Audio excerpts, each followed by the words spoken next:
All right, so I'm sure many of you have looked around on the Open Data Portal a little bit, and you probably have some experience with the dizzying array of agencies that manage New York City's data. I just put down kind of a big list of all the different stuff that's there, but honestly it's a little bit intimidating, and it's pretty easy to work really hard on a project and not realize that there's actually a data set out there. Can you hear me? Yes? I'm fine with just projecting. So, yeah, there's a ton of data out there, and it's really easy to not realize that. What's up? For recording. Oh, you do it for recording? Sorry. Yeah, I keep microphones. Okay, well, alright, so now super quieter. Yeah, there's a ton of different data sets out there. It's really easy to go pretty far down the process of building an app or doing research without understanding that there could be a resource that could give you a lot of additional information. And also, there's a lot of ways you can gather data, and you might be missing out on opportunities to connect what you've been doing to other data sets that are really useful. So I just want to go through what's available and some tips on how to get it. Open data is great, but often it's really hard to search the portal. And even if you find what you're looking for, the metadata, in other words, the descriptions of those data sets is not particularly good. Hopefully, this will get better in the next few years, but we're working with what we've got right now, which is why it's nice to just have a little kind of crib sheet on this sort of stuff. Also, just be aware, a lot of data is still held on the agency websites. This is particularly a problem with the Department of Buildings and Department of Finance. And there's no manual on how to do this, so like I said, I just want to give you some brief pointers on how to go about it. This is just a list of all the different stuff that you can actually really easily find out about property in New York City. So you can find out who owns it, their address, how much they bought it for, if they bought it after 2003, who they mortgaged it to, how much they mortgaged it for, how much they paid or didn't pay in property taxes, what property tax breaks they collected back to 2008, how much the city thinks it's worth, how many units it has, how many floors it has, when it was built, how it's zoned, what type of building is probably on the property. Also, sometimes take notes of what's probably, because the city doesn't know a lot of stuff, it's kind of crazy. The city council district, community board, police precinct, all this stuff, whether it's registered as rent stabilized, and for how many units going back to 2008, who manages the property, what other properties that manager also manages, whether it's a co-op or a condo, heating, another 301 complaints from 2004, whether any major renovations have been applied for, who will do these renovations, how much they're supposed to cost, whether there have been permits issued for the work, if people are complaining about property management, and if people are complaining about construction on the site. So this is all there. A lot of it's on the Open Data Portal. Some of it, especially historical stuff, is on agency websites, but you can download it. It's pretty much all machine readable, so you really can go and get started with this information very fast, provided you don't use addresses. Don't keep track of your buildings by address. It's a really bad idea. BBL is the key. You want, when you're looking at different buildings, make sure you keep track of the BBL. Never lose the BBL, because the BBL is going to link you up between all these different data sets. What's up? It stands for Borough Block Lot. Yeah. You can think of it as BBL. Yeah, so this can easily be turned back into an address. Also, it can easily be mapped. You can get it as a point, a lot outline, or a building footprint pretty easily. Like I said, BBL stands for Borough Block Lot, so sometimes it's this 10-digit number, sometimes it's 3 different numbers. 1 is Manhattan, 2 is the Bronx, 3 is Brooklyn, 4 is Queens, 5 is Staten Island. Don't ask why, don't think about why Manhattan is 1. Like I said, always keep the BBL. If you see it, it is vastly preferable to an address, and you can't get the address back from the BBL.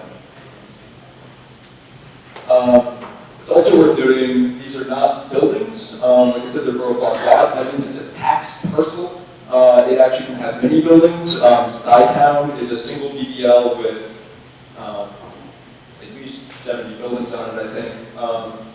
But there's a lot of really useful information that is not handled at the building level, it's handled at the lot level. So that's stuff like ownership, violations, bills, zonings, these are done by BBL, not necessarily the building. Many agencies use BBL, that's why it's so useful. But many of them use different systems to identify individual buildings, and although sometimes they cross-reference with other agencies' identification numbers, that's not guaranteed they'll do that. So it can be a lot of work to try and connect the different things. All right, And so once you've got your BBLs, Pluto is your jetpack. It lets you do that placement of a BBL on the map directly. It also gives you a pretty good address of that BBL.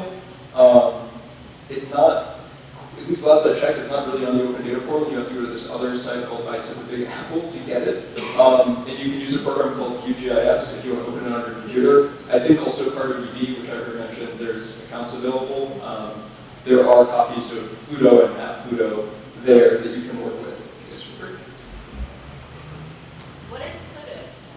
Pluto, I mean, the acronym, I never define the acronyms because they're just not useful. But it stands for Primary Land Use Tax Overview or something like that. Primary Land Use something or other. I don't know. Is it a data format or what is it? It's a data set. So you download it, as I said on the prior slide, it's a shapefile.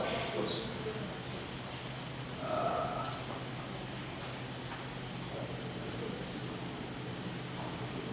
So it's published as a shapefile, which is something that you can open with QGIS or import into CartoDB, although CartoDB already has a copy on there in the common data. It will also, besides giving you a decent address and a point or lot on the map, it gives you all the stuff like city council, community board, police precinct, school district, state senate, census tract, zip code. Really, really, really, really useful for aggregating if you want to try and do roll-ups by community board, which is super important, or city council district, which is super important. This gives you the ability to do that. It also gives you kind of contextual information like the number of units, approximate number of floors, a lot of approximate stuff, approximate year built, as well as zone. So I just want to go through kind of that alphabet soup that I laid out at the beginning. These are the different agencies that are going to be the key to doing analysis on New York City property. One of the most important ones is HPD, that stands for Housing Preservation and Development, for those of you who really want to know the acronyms. So they'll tell you things like who manages this building in their registration contacts data set. Have people been complaining about the management of this building? Is the management being confirmed to be doing poorly? In other words, are there actual violations and are they open on this building? Have they been resolved? And what other buildings do they manage? So that's HPD. DOB handles everything that's around the physical plant of the building. So are there renovations or construction work being done on it, or is there work planned? How much is that work planned to cost?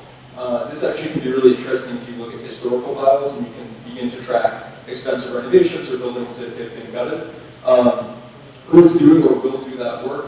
And what other sites have those contractors worked at? And are people complaining about work being done on this property? DCP, they're the Department of City Planning. They publish Pluto, so this is all the stuff that I went over before about Pluto. They also have this page, Bytes of the Big Apple, which is outlines for a lot of those kind of administrative districts. Department of Finance, DOF, handles all the financial aspects of buildings like taxes. So they know who owns, in other words, who is the taxpayer for a property. They also have how much property tax do they owe. And you'll see there's a couple links here, taxbills.nyc. I'll talk about that. It's a site I put together, which is basically a big scrape or a big download of all the tax bills for New York City. So this can be very useful if you want to do kind of big picture tax analysis. They also publish a data set called RPAD. What tax breaks did they receive? There's another data set called Atlas, which handles all the transactions, in other words, all the deeds, all the purchases going back to 1966. Just talk to me after if you want to work with it. It's a little bit tricky to work with, and it's only useful if you really want to know historical ownership information. But it can be interesting to use, as well as their DOF handles estimates of how much a property is worth, the EMV or estimated market value. And also they have, in the kind of scrape data that I put up, what a landlord's estimated profit is, which is very interesting. They estimate earnings and expenses on a property-by-property basis to help with the assessment. The final one I think I've got here is just HCR. It's a state agency that handles rent stabilization.